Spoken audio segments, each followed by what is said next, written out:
चलिए प्यारे बच्चों, अब हम लोग लेसन 7 आनुवांशिकता तथा जैव विकास के बारे में पढ़ेंगे। और इस लेसन में हम उन्हीं प्रश्नों को पढ़ेंगे जो ज़्यादातर परीक्षा में पूछा जा चुका है। जैसे इस लेसन से क्वेश्चन ये आता है बेटा कि विभिन्नता क्या है, विभिन्नता क्या है, विभिन्नता क्या ये पूछा जाएगा। यानी फिर क्वेश्चन पूछा जाना कि आनुवांशिकता क्या है, यह क्वेश्चन पूछा जाएगा इस लेसन से। तो आनुवांशिकता के बारे में आपको ध्यान रखना है। इसके अलावा क्वेश्चन इस लेसन से सबसे ज़्यादा महत्वपूर्ण अगर कोई है तो वो है कि मेंडल के नियम को लिखे, मेंडल के प्रयोग को लिखे। ठीक है, मेंडल ने किस पौधे पे प्रयोग किया, यह क्वेश्चन पूछा जाना है। क्वेश्चन यह पूछा जाना है बेटा इस लेसन से F1 पीढ़ी से आप क्या समझते हैं। F1 पीढ़ी को ही बोलते हैं हम लोग हैं, क्या बोलेंगे इसको बोलते हैं हाइब्रिड बीज, यानी संकर नस्ल से आप क्या समझते हैं। यह क्वेश्चन आपको पूछा जाना है इस लेसन से।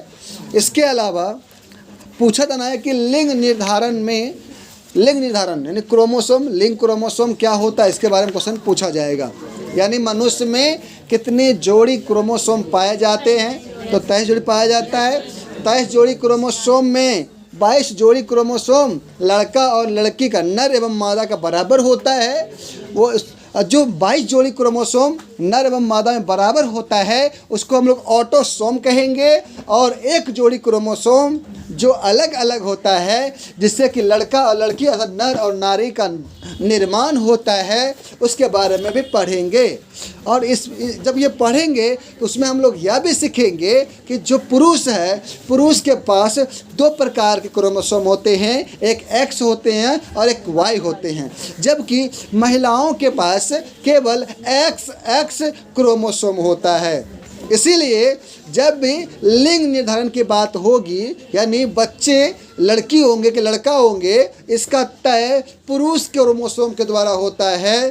अर्थात इसका मतलब ये हो गया कि हमारे घरों में अगर कहीं कहीं जो बहुत प्राचीन मानसिकता वाले लोग होते हैं, जो बेटी के जन्म के बाद वो अपने पुतोहू के ऊपर तरह तरह का आक्षेप करते हैं, ठीक है, और वो कमेंट करते हैं पता नहीं कौन घर से आई है, कैसी है ये, कि खाली बेटी ही इनके कोख से पैदा हो रहा है। कल्पना कीजिए ऐसी बातें अगर हो रही है तो याद रखना ये सरासर गलत है, क्योंकि स्त्री लड़का लड़की का तय करना ये महिलाओं के हाथ में नहीं है, ये पुरुषों के हाथ में है। क्योंकि महिलाओं के पास हमेशा X और X गुणसूत्र ही होता है, पुरुषों के पास XY गुणसूत्र होता है। अगर X गुणसूत्र पुरुष से और X गुणसूत्र स्त्रियों से आएगी तो लड़का लड़की होगी, अगर लड़का से Y लड़की से X आएगा तो उनसे लड़का बनेगा। तो लिंग का निर्धारण पुरुष करता है बेटा, ना कि औरत करती है। इसका क्वेश्चन पूछा जा चुका है एग्जाम में कई बार कि लिंग निर्धारण कौन करता है, तो पुरुष करता है। क्वेश्चन पूछा गया है कि पुरुष में कौन सा गुणसूत्र पाया जाता है, XY गुणसूत्र पाया जाता है। महिलाओं में कौन गुणसूत्र पाया जाता है, XY। क्वेश्चन पूछा गया है कि हमारे शरीर में यानी मानव के शरीर में या मानव में कितने जोड़ी गुणसूत्र पाए जाते हैं, 23 जोड़ा गुणसूत्र पाए जाते हैं। अगर आपका ऑप्शन में 23 जोड़ा गुणसूत्र अगर नहीं है तो वहाँ आपको 46 मिलेगा, 46 मिलेगा। इनको आप जवाब दीजिएगा।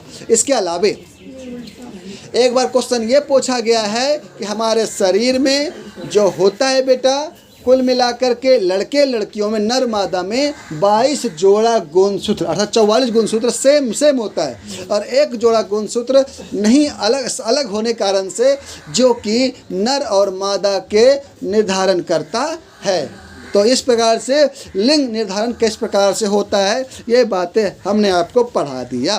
इसके बाद जब आप इसमें पढ़ेंगे तो फिर पढ़ेंगे जीनोटाइप और फिनोटाइप, है ना। जीन प्रारूप लक्षण क्या है और लक्षण प्रारूप अनुपात क्या है, जीन प्रारूप अनुपात क्या है और लक्षण प्रारूप अनुपात क्या है, ये आपको पढ़ना है। ये बहुत ही फेमस ऑब्जेक्टिव क्वेश्चन है, यानी ऑब्जेक्टिव यहाँ पर से क्वेश्चन एग्जाम में आना ही आना है। ये कन्फर्म याद रखिए कि वो आएगा ही आएगा, जीनोटाइप से और फिनोटाइप से।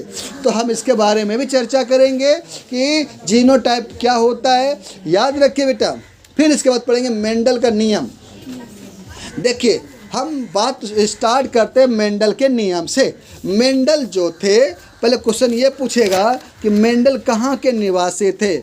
तो मेंडल ऑस्ट्रिया के, कहाँ के? ऑस्ट्रिया देश के निवासी थे। क्वेश्चन पूछेगा मेंडल कौन थे। तो मेंडल एक पादरी थे। कौन थे? जैसे मंदिरों में पुजारी होता है, जैसे मस्जिदों में मौलवी होते हैं, उसी प्रकार से चर्च में पादरी होते हैं, है ना बेटा। ये चर्च के पादरी थे और ये बहुत बड़े विद्वान थे। ये ऑस्ट्रिया देश के थे। ऑस्ट्रेलिया अलग है, ऑस्ट्रिया अलग है। ऑस्ट्रेलिया महादेश में है, ऑस्ट्रिया यूरोप महादेश में है। फ्रांस का पड़ोसी देश है, इटली का पड़ोसी देश है, जर्मनी का पड़ोसी देश है। कौन? ऑस्ट्रिया। बात समझ रहे हो जी? तो ये सब के बारे में मेंडल ने क्या किया, वो अपने बगीचे में घूम रहा था। ध्यान से सुनिएगा तो मेंडल का नियम आपको चुटकी भर में याद हो जाएगा। मेंडल ने क्या किया, वो अपने बगीचे में जब घूम रहा था तो उसकी दृष्टि मटर के पौधे पे पड़ी।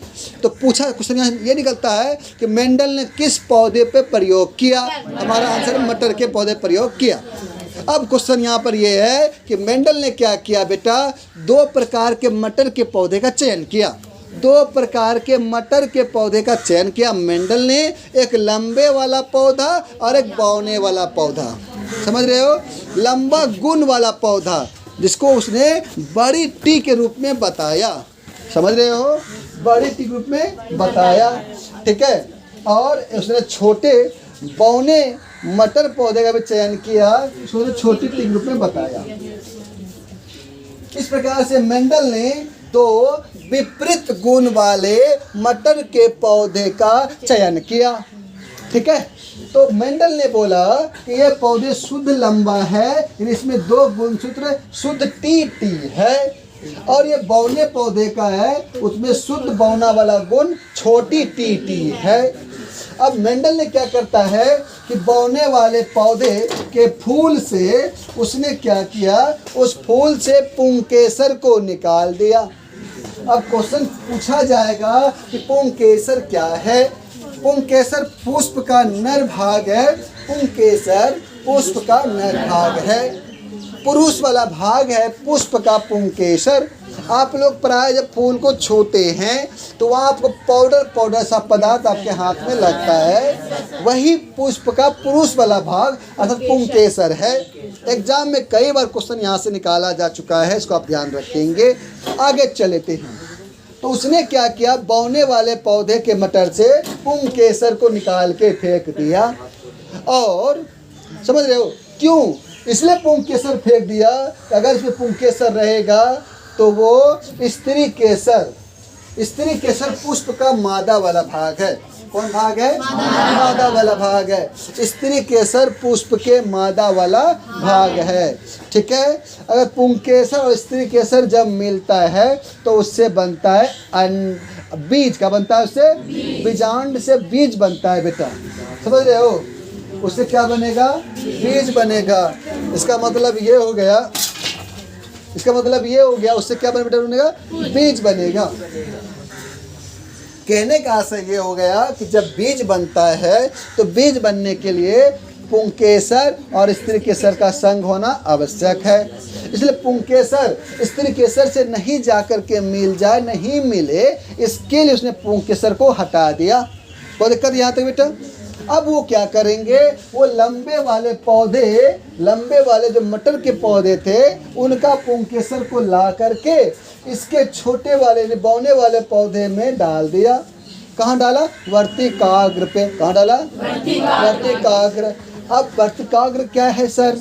अब आपको बता रहे हैं। जब फूल को आप छुइएगा तो फूल के बीचों में एक मोटी डंठल निकली रहती है, इसको वर्तिकाग्र कहते हैं, ऊपर वाले भाग को। और जो डंठल होता है उसको बोलते हैं वर्तिका। वो क्या है? वर्तिका होता है। समझ रहे हो बात को? वो क्या है? वर्तिका है। और वर्तिकाग्र पे वर्तिकाग्र चिपचिपा होता है। कैसा था वो? चिपचिपा। जैसे वो पुंकेसर वहाँ पाएगा, वो चिपचिपा इसलिए होता है ताकि पुंकेसर वहाँ पर जाके चिपक सके।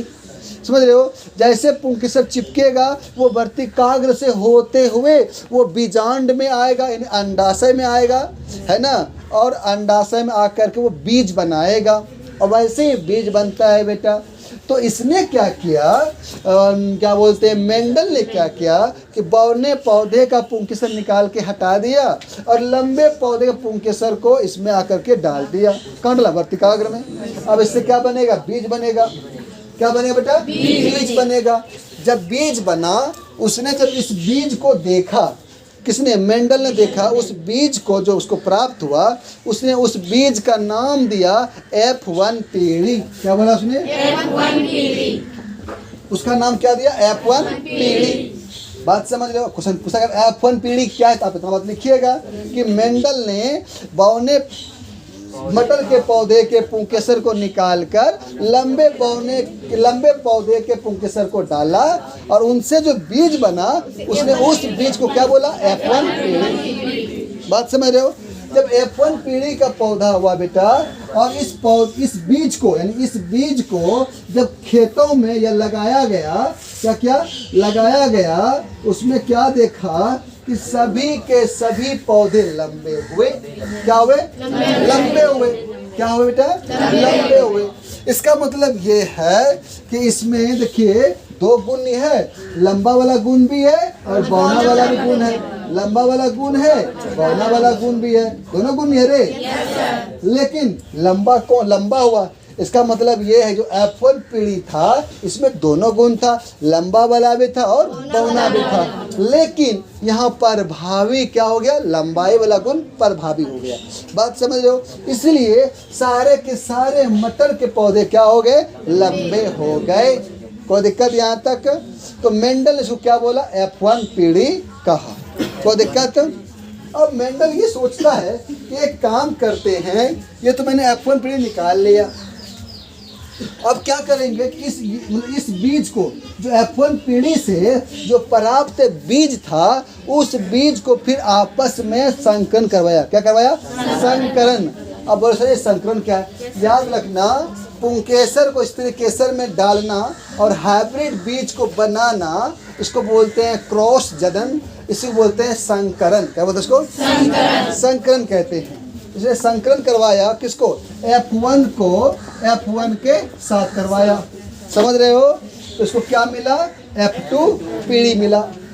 अब बोलिए F1 पीढ़ी में सब के सब पौधे क्या हुए, लंबे हुए। जबकि उसमें कौन कौन से गुण थे, पौधे वाला भी गुण था और लंबे वाला भी गुण था, लेकिन सारे पौधे क्या हुए, लंबे हुए। अब F1 पीढ़ी को फिर F1 पीढ़ी के साथ ही क्रॉस कराया गया, यानी संकरण कराया गया।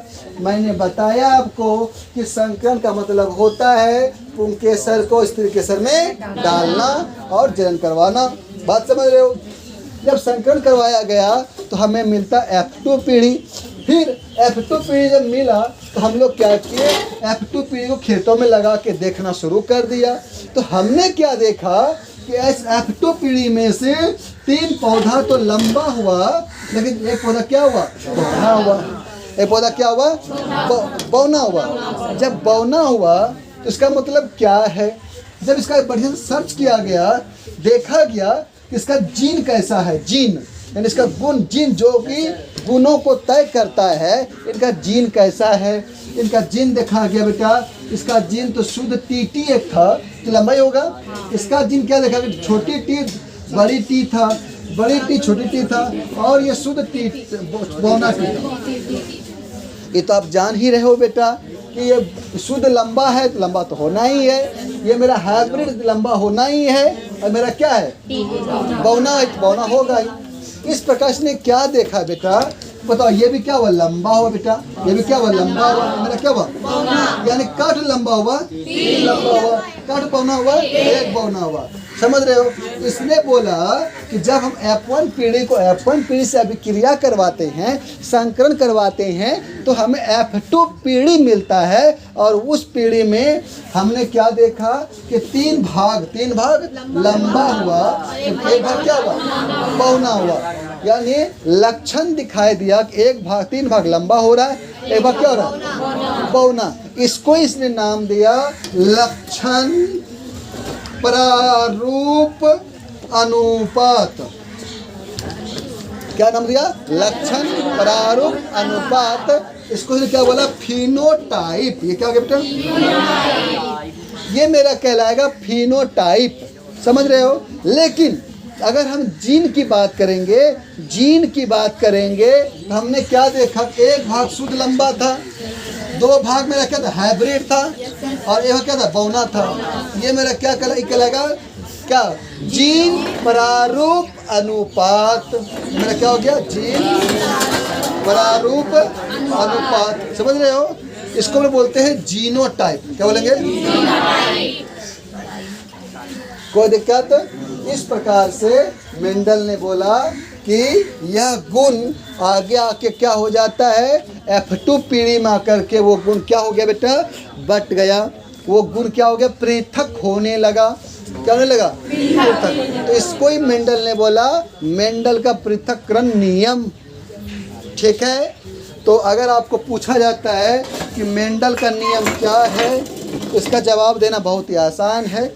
आपको हम सारांश में बता रहे हैं। मेंडल के बारे में पहले परिचय लिखिए कि मेंडल ऑस्ट्रिया के क्या थे? एक मठ के पादरी थे। उसने अपने बगीचे में जो मटर के पौधे था उनके बीच क्या किया? संकरण करवाया। इसके लिए उसने शुद्ध बौने पौधे और शुद्ध लंबे पौधे का चयन किया। बौने पौधे से पुंकेसर निकाल दिया और लंबे पौधे पुंकेसर को डाल दिया। इससे बना बीज F1 पीढ़ी का लाया। F1 इसमें सभी पौधे लंबे के लंबे हुए। इसको बोलते हैं संकर नस्ल का पौधा। F1 पीढ़ी का पौधा सबके सब लंबे हुए। अब F1 पीढ़ी को F1 पीढ़ी से क्रॉस करवाया गया। तब क्या देखा गया? तो क्या F2 पीढ़ी, उस पीढ़ी में देखा गया कि 4 भागा में एक भाग शुद्ध लंबा हो रहा है, 2 भाग हाइब्रिड हो रहा है और 1 भाग शुद्ध बौना हो रहा है। तो 1:2:1 ये क्या कहलाएगा? जीनोटाइप कहलाएगा। और लेकिन इस जीनोटाइप में 2 भाग हाइब्रिड है, 1 भाग शुद्ध लंबा है, कुल लंबा हो गया 3 भाग शुद्ध लंबा हो गया, एक भाग क्या हो गया? बौना हो गया। इसको बोलते हैं लक्षण प्रारूप अनुपात, फिनोटाइप। तो मेंडल ने निष्कर्ष ये निकाला कि जब F1 पीढ़ी से पौधे F2 पीढ़ी में जाता है तो उनके गुण क्या होते हैं? पृथक हो जाते हैं। इसको उसने क्या बोला? मेंडल का पृथक्करण नियम कहा।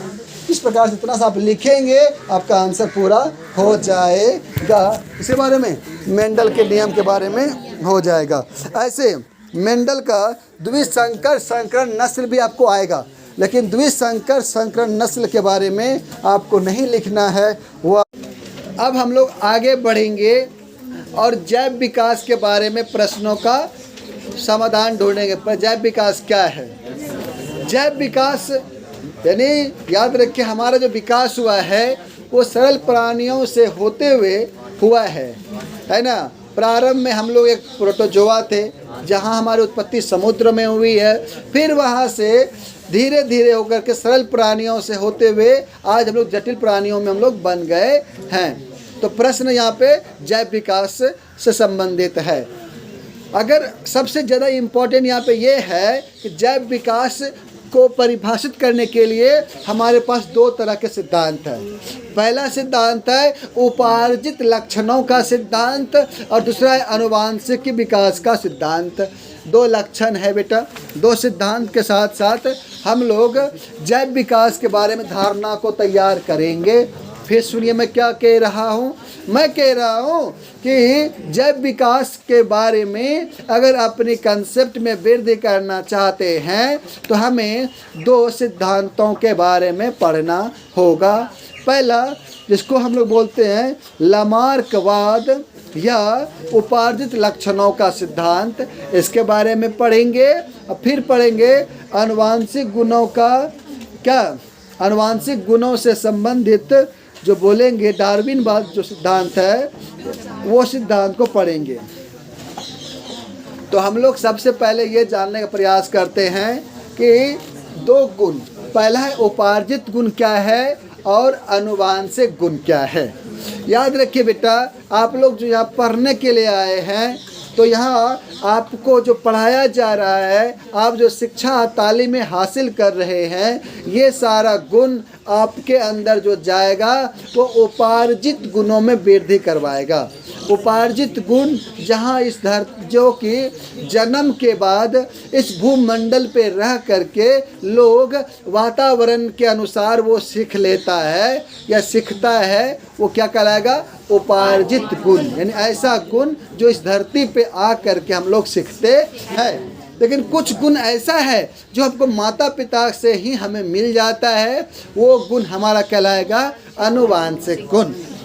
तो उपार्जित गुण से संबंधित ही हमारे पास जो एक सिद्धांत दिया, उस सिद्धांत देने वाला व्यक्ति का नाम था लामार्क। कौन था? उसका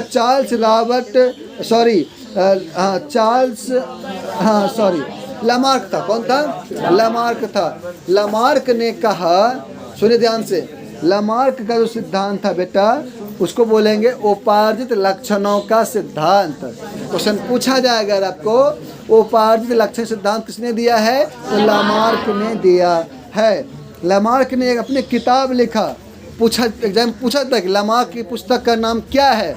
तो फिलोसफिक जूलॉजिक नाम है। क्या है? Philosophic zoologic. याद रखिएगा, लामार्क के बुक का क्या नाम है? Philosophic zoologic. ठीक है। इसने अपने किताबों में वर्णन किया है कि जीवों का विकास उपार्जित लक्षणों के आधार पर होता है। देखिएगा, ये बात, इसका सिद्धांत शुरू में मुझे अच्छा लगा। अच्छा किस कारण से लगा? लामार्क के अनुसार से ये कहा गया कि हम जिस अंगों का ज़्यादा प्रयोग करेंगे वो अंग क्या होंगे? ज़्यादा विकास करेंगे। स्वाभाविक है कि अगर हम हाथ का प्रयोग ज़्यादा करेंगे तो हमारा हाथ क्या होगा? मजबूत होगा।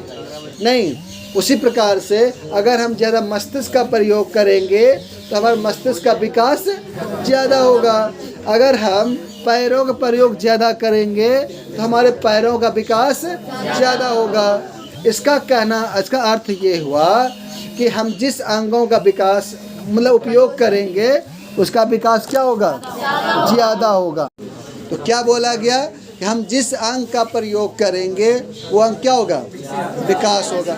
यहाँ तो मुझे अच्छा लगा, ये बात तो सही है। लेकिन सबसे बड़ी गलती लामार्क बाद में यह हो गया, लामार्क ने यह बोला कि वह जो गुण जो आपके अंदर विकास हुआ है, डेवलप हुआ है ना, वह गुण क्या हो जाएगा? अनुवांशिक हो जाएगा। यहीं पे सबसे बड़ी गलती हो गई। जैसे अगर हम पहलवान हैं तो क्या मेरा बेटा पहलवान होगा? अगर मैं डॉक्टर हूँ, मेरा डॉक्टर होगा? भाई मैंने खूब अपना भेजा को इस्तेमाल किया है, क्या वो उसका इस्तेमाल तरक्की क्या? ऐसा तो नहीं होता है। ठीक है। तो इस प्रकार से लामार्कवाद का खंडन हो गया। ठीक है। फिर आया डार्विनवाद। क्या आया? डार्विनवाद आया। याद रखिएगा, लामार्कवाद के सिद्धांतों को ही काटने के लिए एक जो वैज्ञानिक थे जिसका नाम था वाइसमान ने क्या किया? लगातार 21 पीढ़ी चूहा के पूंछ को काटा और चूहा के पूंछ को काटने के बाद देखा कि हर एक अगले बार नेक्स्ट पीढ़ी में उसका पूंछ फिर से हो रहा है। तो वही कहा कि देखो, हमने पहला पीढ़ी के चूहा का पूंछ तो हमने काट दिया, इसने कोई इस्तेमाल तो नहीं किया उसका, तो अब अगले पीढ़ी से पूंछ इसका नहीं आना चाहिए, उसका फिर पूंछ काटा। ऐसे काटते काटते 21 पीढ़ी तक चूहा का पूंछ काटा, लेकिन हर पीढ़ी में चूहा का पूंछ आ गया। तो इस आधार पे वाइसमान ने लामार्क के सिद्धांत का खंडन किया, नकारा। ठीक है। फिर आया डार्विनवाद।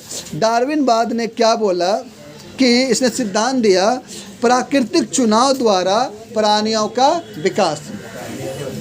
डार्विन ने यह कहा कि इस धरती पे दो चीज़ है, एक तो जीव जंतु है, दूसरा यहाँ पे साधन है, भोज्य पदार्थ है, खान पान है।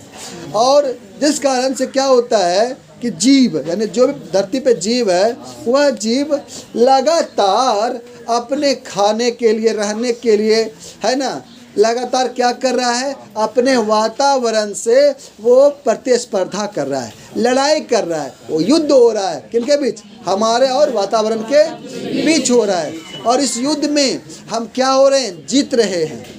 और जब तक हम जीतते रहेंगे तब तक हम क्या करेंगे? हम यहाँ अपने आप को बनाकर रख पाएंगे। जिस दिन हम इस प्रतिस्पर्धा में पीछे छूट जाएंगे तो मेरा अस्तित्व खत्म हो जाएगा, मेरा अस्तित्व समाप्त हो जाएगा। अर्थात जो पर्यावरण है, प्रकृति जो है, प्रकृति उसी जीवों को चुनती है जो सबसे योग्य होता है। जो क्या है? सबसे योग्य, यानी योग्यतम जीव को प्रकृति चुन लेती है और अयोग्य जीवों को प्रकृति नष्ट कर देती है। इसको ही बोला गया डार्विनवाद का सिद्धांत। अब रही बात, इससे ऑब्जेक्टिव क्या आएगा? क्वेश्चन पूछेगा कि चार्ल्स रॉबर्ट डार्विन कहाँ के निवासी थे? तो ब्रिटेन के थे। क्वेश्चन पूछेगा चार्ल्स रॉबर्ट डार्विन ने कौन सी किताब लिखी थी? तो the origin of species. Question पूछेगा चार्ल्स रॉबर्ट डार्विन ने कौन जहाज को लेकर दुनिया का भ्रमण किया? तो याद रखिएगा HMS बीगल। ये जो मैं बोल रहा हूँ ये सारा क्वेश्चन एग्जाम में आया हुआ है, समझ रहे हो? इसके बाद बेटा इसको आप लोग देख लीजिएगा, पढ़ लीजिएगा। इसके बाद सबसे ज़्यादा इम्पोर्टेंट क्वेश्चन मेरे पास आएगा, समजात और असमजात अंग क्या है? क्वेश्चन यहाँ से आने वाला है और ये एग्जाम में इस लेसन सबसे फेमस क्वेश्चन है, समजात और असमजात अंग क्या है? यह आपको मिलेगा समजात और समवेशी अंग क्या है? याद रखना, नाम ही है क्या अंग्रे? समजात अंग। यानी ऐसे अंग जिसके संरचना क्या होते हैं? एक समान होते हैं, उनके कार्य क्या होते हैं? अलग अलग होते हैं। यानी ऐसे अंग जिसकी संरचना, जिसका बनावट एक जैसे होते हैं, उनके कार्य क्या होते हैं? अलग अलग होते हैं। इसने एग्जाम्पल दिया, जैसे मेढक का भी पैर है, पक्षी का भी पैर है, बिल्ली का भी पैर है, मनुष्यों का भी पैर है। इन सब के पैर का काम चलना होता है, सब अपने पैरों से चलते हैं। इनके कार्य क्या है? इनके संरचना एक जैसे हैं। संरचना कैसे हैं? इनके एक जैसे हैं, लेकिन क्या होते हैं? इनके कार्य क्या हैं? अलग अलग है। मेढक उछलने का काम करते हैं, पक्षी उड़ने का काम करते हैं, बिल्ली दौड़ने का काम करते हैं। बात समझ रहे हो? इसके कार्य क्या है बेटा? अलग अलग है। इसी प्रकार से एक और अंग बताया गया, असमजात अंग। इसमें यह बोला गया जिसकी संरचना एक जैसे तो नहीं होते हैं, उनके कार्य क्या होते हैं? एक जैसे होते हैं, है ना? उसको बोलते हैं समवृत्ति अंग बोलते हैं, जिसके कार्य एक जैसे हो, संरचना एक जैसा नहीं हो। जैसे चमगादड़ के पंख देखिए, तितली के पंख देखिए, दोनों का उड़ने का ही है, लेकिन दोनों संरचना क्या काफ़ी अंतर होता है। वो क्या कहलाएगा? वो समजात अंग या समवृत्ति अंग। तो यहाँ पर से क्या होता है? एग्जाम में क्वेश्चन आता है।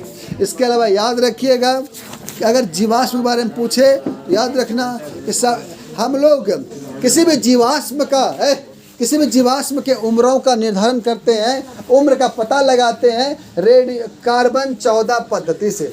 इसको बोलते हैं रेडियो कार्बन डेटिंग पद्धति। अब रही बात कि रेडियो कार्बन डेटिंग पद्धति से कैसे हम किसी जीवाश्म के उम्र का ज्ञात करते हैं, इसके बारे में प्रख्यात रसायन शास्त्री B.F. लेवी महोदय ने बताया है। B.F. लेवी महोदय ने कहा है कि जब कोई एक जीव जन्म लेता है तो जन्म लेने के साथ उसके बॉडी में कार्बन 12 और कार्बन 14 एक साथ निर्माण होता है। लेकिन जब उस जीव की मृत्यु हो जाती है, मर जाता है, तो मरने के बाद कार्बन 14 जो है वो लगातार क्या होता है? वायुमंडल में मुक्त होते रहता है, जबकि कार्बन 12 अस्थिर रहता है। अर्थात कार्बन 12 कितना है, कार्बन 14 कितना बचा है। यानी कार्बन 12 और 14 के अनुपात को ज्ञात करके किसी भी हड्डियों का, किसी भी जीवाश्म का उम्र का पता लगा सकते हैं। तो उसने ये बताया कि अगर किसी कार्बन 14 का, यानी किसी कार्बन का अर्ध आयु काल की बात करेंगे तो वो 55-68 प्लस माइनस 30 साल के आसपास होता है। यानी 1 किलो कार्बन, मान लीजिए हड्डी देखें, 1 किलो हड्डी आधा किलो कार्बन, मतलब 1 किलो कार्बन 14 से आधा किलो कार्बन 14 होने के लिए, यानी आधा होने के लिए उसको 55 68 प्लस माइनस 30, अर्थात उसको लगभग कितना लग जाएगा, 5600 बरस, यानी 5600 बरस लगेगा वो आधा होने में।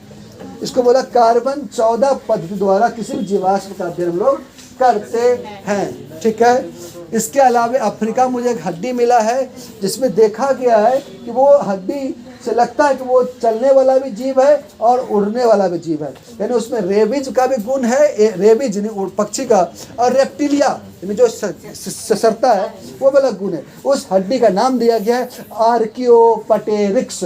आर्कियोपटेरिक्स हड्डी है जो कि अफ्रीका में मुझे मिला है। इसके अलावा अगर क्वेश्चन ये पूछा जाता है कि जीवों का विकास कहाँ से हुआ है, याद रखिए जीवों का विकास चिंपैंजी से हुआ है। कहाँ से हुआ है? चिंपैंजी से हुआ है। ऑप्शन में चीन का विद्यार्थी भी आपको रहेगा, लेकिन आपको वो नहीं टच करना है। किससे हुआ है? चिंपैंजी से जीवों का विकास हुआ है। याद रखिएगा जीव सबसे पहले मानव की उत्पत्ति कहाँ हुई है? इसका आंसर मेरा अफ्रीका। कहाँ होगा? सबसे पहले मनुष्य की उत्पत्ति अफ्रीका में हुआ है, और अफ्रीका से ही मनुष्य संपूर्ण दुनिया में भ्रमण करके इतनी बड़ी आबादी का निर्माण हुआ है। ठीक है बेटा, इस प्रकार से इस लेसन से आने वाले जो मुख्य प्रश्न है और जो ऑब्जेक्टिव है इसमें सब सम्मिलित है। ठीक है, धन्यवाद।